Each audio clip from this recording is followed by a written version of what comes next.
my grandma. Hi, Grandma.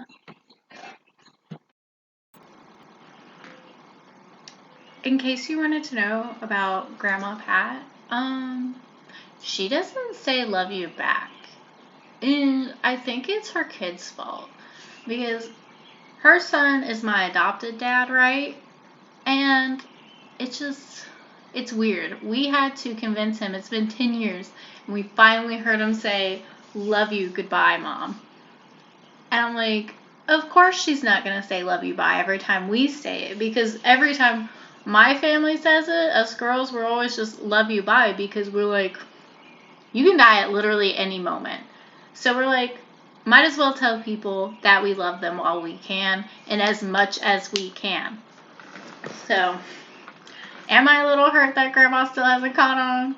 Yes. Do I hold it against her?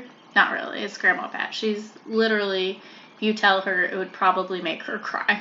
So, we're not going to do that because I don't handle people crying. So, as you can tell, the video quality is awful. It's so awful. I'm filming from my laptop because, again, my phone is weird because I use all the memory. And then next thing is going to be shot on this little handy cam dude. It's so old, so the video quality might not be great on that. Lots of trial and error. I do want to upgrade from an iPhone 6 to a 7 or almost 8, but I am also need the monies. I feel like I need to move slower for this because I see everything. I'm wild. Like I'm out here. This is wild. Okay. Bring it back. Sorry.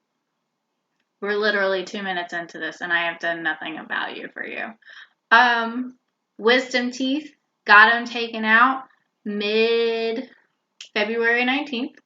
It was wild. Like, I remember going under, and then I remember coming out. I was laughing coming out because it literally just felt like I was tipsy. And I was like, this is so funny. And I laughed. I was like, how's it going? I'm not going to talk too much because there's gauze in my mouth. I'm not going to risk bleeding more and looking like an idiot because that's not something that I like to do.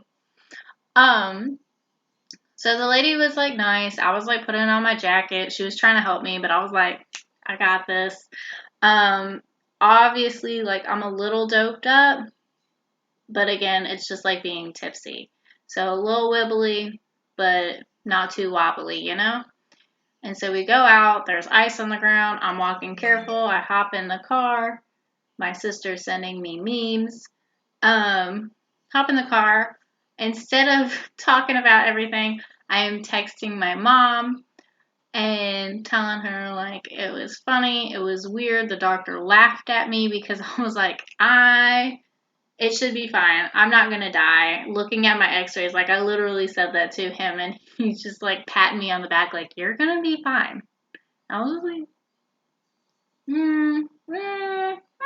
no. But it was fine and it took a whole hour. And I'm like, for 4 teeth, like that's,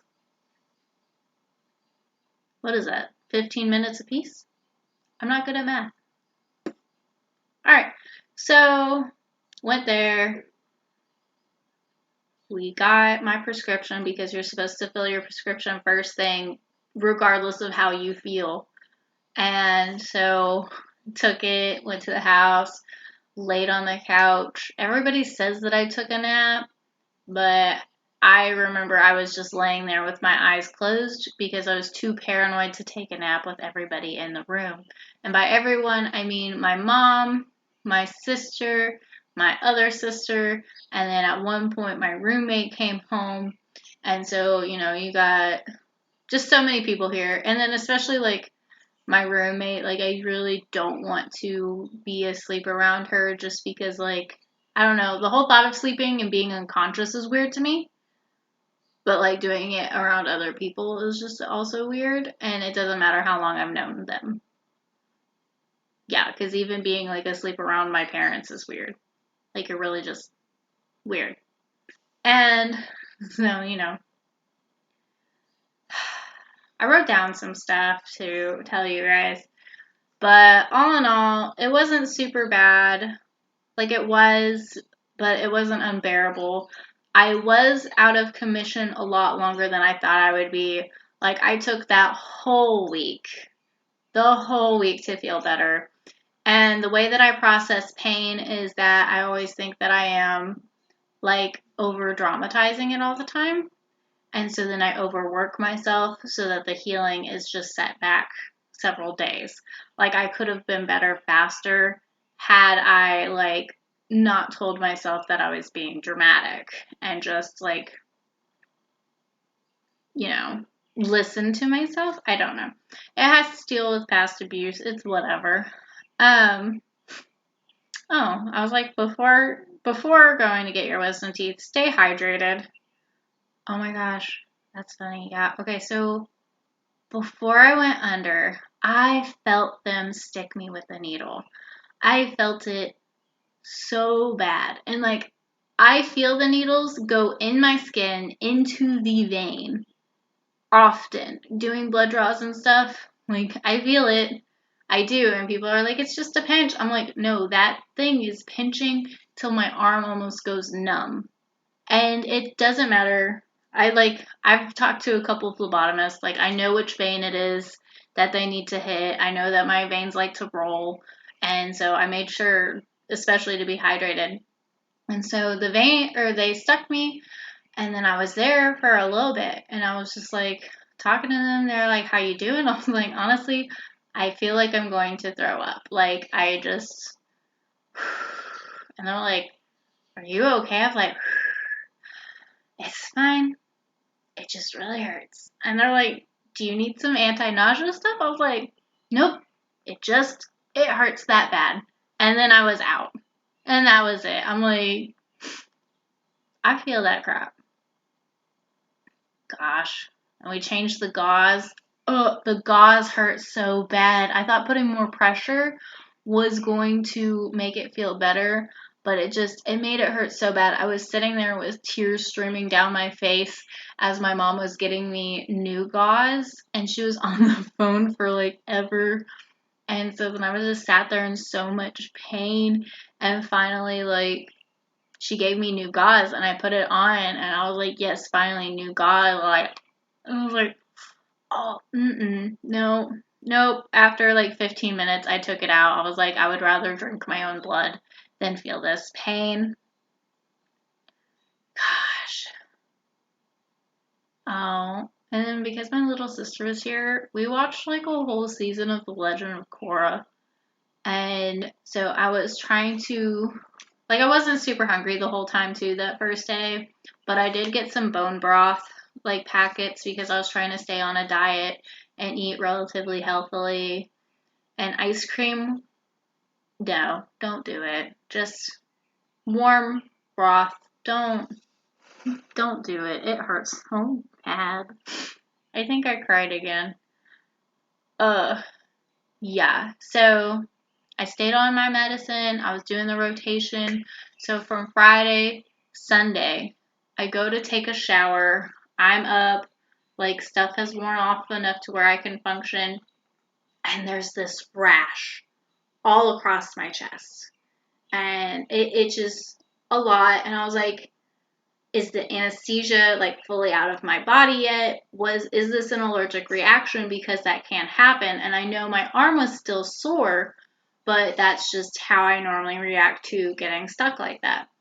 And so it did not occur to me until I was going on, like, it was 2, 3 days before I was going on a retreat, that I was like, wait a second. I think I'm allergic to NSAIDs. Excuse me. NSAIDs are naproxen and ibuprofen. They're a type or group of like different pain relievers. I never thought that I would be allergic to it, mainly because I always take naproxen around my cycle. And so whenever I do, though, it literally does nothing for the pain.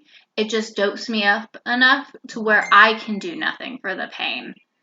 And so I am loopy and out of it, almost like a high effect. And basically, I just lay there in agony until it finally stops because my cycles aren't not the greatest. So then thinking about that, I was like, that explains why I'm loopy every time I take the ibuprofen. I thought that it was just part of the pain reliever effect until the rash was getting worse. And I've been taking this thing consistently, I think every 6 hours for almost a week. And everything itched. I was itching here, like my legs, my chest, my back, my stomach, like everything is itching. And it was embarrassing. And so finally, I messaged my uncle. I was like, what are your side effects for this? And it's weird because my uncle is my half brother, or not my half brother, oops. No, my uncle is my biological dad's half brother. And so, and my great grandmother is actually related to my uncle. Let me bring this back, okay? So, my dad's dad, like, he's out of the picture, right? My grandmother marries another guy and has a kid with him, my uncle. He's a half sibling. That guy also adopts my dad. So now they're technically full half brothers. So, because my grandmother and my biological dad do not have the same effects with, like, NSAIDs as my uncle does, he gets it from his dad's side. And so, like, my great grandmother on that side had that, but because we are not blood related, then, like, I didn't think I would have it. And my mom's side doesn't have anything with NSAIDs, but nobody actually knows who my dad's biological dad is. Like, we all thought it was one person, but it could have been an uncle or something because she knew that family before. So, Michiko, no ma'am. No ma'am. So, like, this might confirm that my uncle and my dad are full-blooded brothers, but I'm going to get a DNA test at some point to see who's the dada. But, so that was very interesting, very wild for me. So I got some family history, a nice rash that would not go away for a week. And it seems my time is up. So let me know what you thought about this video quality. Obviously, not only fans worthy. Like, subscribe, tell me why you didn't like this video. And yeah, sorry that I ramble on, but you know what? You made it this far, and I am proud of you because there was literally no reason for you to do that, and I appreciate it. So you guys have a great week. Thank you very much for everything. Have fun.